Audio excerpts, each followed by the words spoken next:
Good morning, children.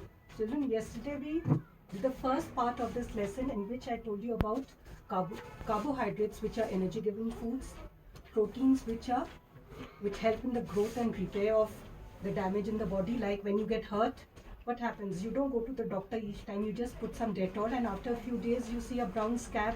That means the body has healed itself. It has repaired.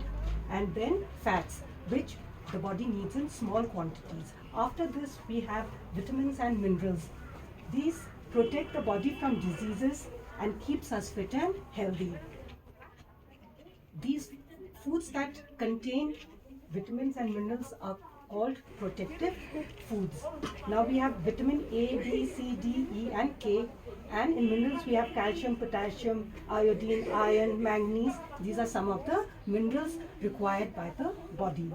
Now some of the important vitamins are vitamin A, which helps in our eyesight and it helps in keeping the skin healthy also. Where do we find the vitamin A? We find it in green vegetables, carrots, eggs and dairy products. Then another important vitamin is vitamin D, which we need for our bones and teeth. And again, where do we find them? In milk, fish, eggs and in sunlight also.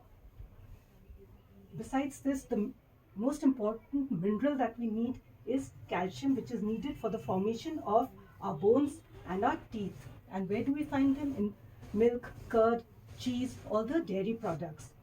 We need iron for the formation of blood.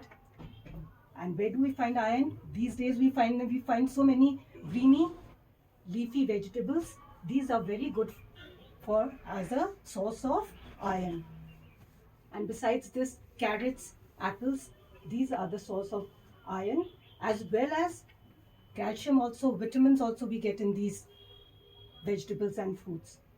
Now children, besides these components of food, another thing which we find is essential for our body is roughage and water. Now what is roughage? Roughage is that part of the food which does not get digested, which we call fiber. And this is important because it helps to throw out the waste from the body. And water, all of us know, is very essential for the body because nearly 70% of the body is again water, and this water is very important for digestion, for our blood, and so we should drink plenty of it. Now children, when we talk about food, we always say that we should eat a balanced diet. Now what is a balanced diet? A balanced diet is a diet which contains all the nutrients in the correct amounts or right proportion. So that, and besides these nutrients, the food should also contain, the diet should also contain roughage and water. Now children, when we look at our food, for each different kind of people need different amounts of food. For a person who does physical labor, he needs a lot of carbohydrates and fats in his diet, while children need a lot of protein because it helps in the growth of the body. Elderly people need a lot of roughage and vitamins in their body. I hope you've understood this much.